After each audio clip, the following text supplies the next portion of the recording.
Alright, ladies and gentlemen, welcome back to the channel. We have a video request today about the Celtics buyout market rumors.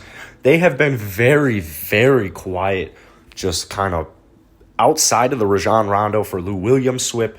The buyout market, buyout rumors, they have been completely non-existent for the Los Angeles Clippers. So if you guys enjoyed this video, hit that like button, hit that subscribe button. I do this every single day. If you have a specific video you want me to do, drop it in the comments and maybe I'll get around to it. The Clippers are currently a good NBA team. They are sitting comfortably at the 3 seed. They're just a half game behind the Phoenix Suns at 32-16. They are a very, very good defensive team, and they're also a very, very good offensive team. So it makes sense that they didn't go out and make that many moves. I'm actually shocked Lou Williams got traded because I remember that comment on Instagram where he said if he were to get traded, he's throwing up the cleats, putting up the towel. So kind of surprised they pulled that trigger, but this is something I think the Clippers really needed to do. I think they really needed another point guard like Rajon Rondo. Come playoff time, dude, this guy is going to be so pesky. Lakers fans are going to be so annoyed if they have to play Rajon Rondo because they know it. They know it firsthand. So they didn't do any moves. But I'm sure you can tell from the title of this video, there is one more guy I think that they could or should possibly target. I think they're a great team. They're a great shooting team. That's not really their issue. I think their issue lies in the fact that they only have 2 reliable big men.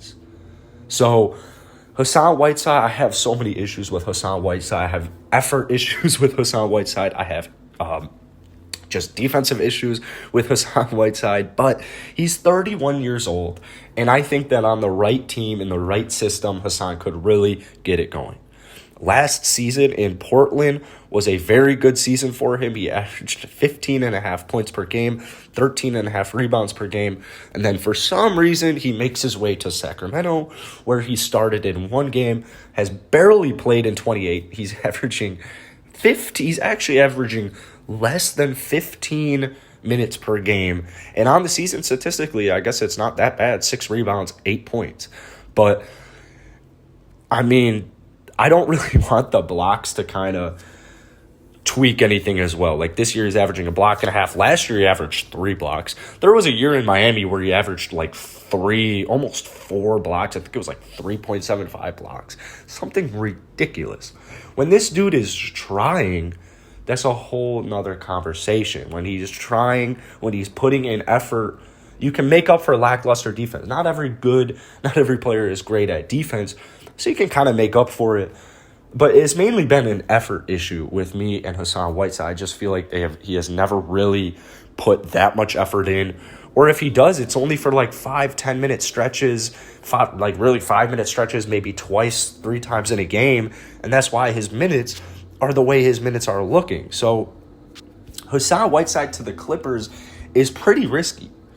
But it's also not that risky at the same time because, I mean, if he were to get bought out by the Kings, obviously money isn't the issue here.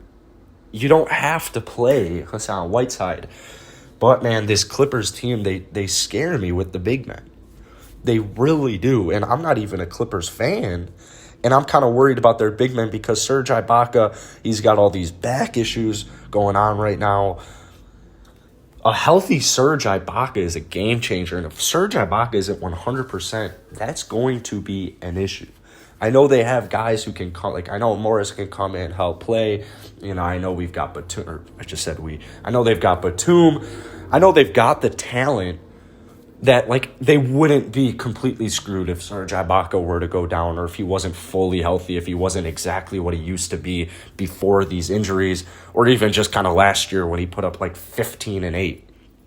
My issue is definitely with those 2 big men. I think Paul George, I think Kawhi Leonard, they're really good. And the addition, losing Lou Will hurts. It does.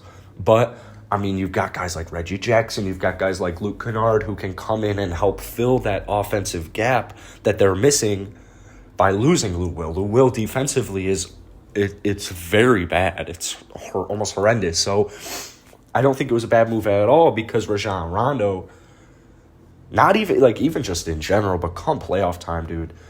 I mean, you guys know I'm from Chicago. Rajon Rondo almost took down the Boston Celtics on his own as the 8 seed, and then he got hurt, and we lost the next 4.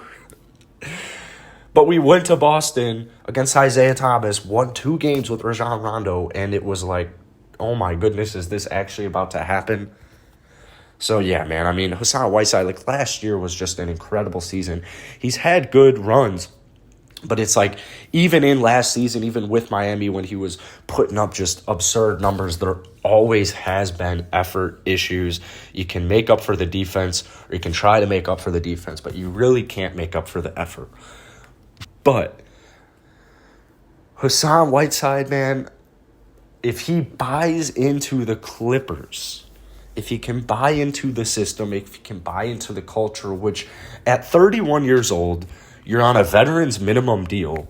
You have averaged less than 15 minutes per game. You are having your worst career year by far, outside of maybe his rookie year where he played 1 game. Maybe outside his first 2 years where he averaged like 6 minutes. That was a long time ago. That was almost 10 years ago. So when he got back to Miami, when he got back from the league, after, coming back from China, he comes out, he starts putting up these double-doubles. He's a good player. He's a good player. And at 31 years old, he spent so many years. I'll always forget that he spent 5 years in Miami. Like, that is so long. He used to be just an absolute stud. Like, 17 points per game, 14 rebounds, 14 points per game, 4 blocks, almost 4 blocks per game, 12 rebounds. The talent is there. So I think, in my opinion, at 31 years old, you're coming to a contending team. You're coming to a big market team, something he hasn't really had since Miami. Didn't really get that in Portland, didn't really get that in Sacramento. So you're coming to this big market, championship team. You've got a championship coach in Ty Lue. You've got Kawhi Leonard, Paul George. You've got all-stars around you. So it's very hard for me to imagine a situation where Hassan Whiteside would be out here lollygagging in the minutes he's given on the Los Angeles Clippers. So I think it would honestly work out quite well. We'll see what happens with Whiteside. We'll see if he gets bought out. We'll see if the Clippers are even interested, because they haven't been interested in anything. Like, they literally just haven't been interested in anything. I don't think that they necessarily needed to. I think another big man would have helped. I don't think it's something that they absolutely have to do. I think something that they absolutely had to do was get a point guard, and they did that. So we'll see what happens, man. We'll see what happens. But if you guys enjoyed this video, hit that like button, hit that subscribe button. Do this every day, man. So the love you guys been giving me is great. Any video ideas, leave them down in the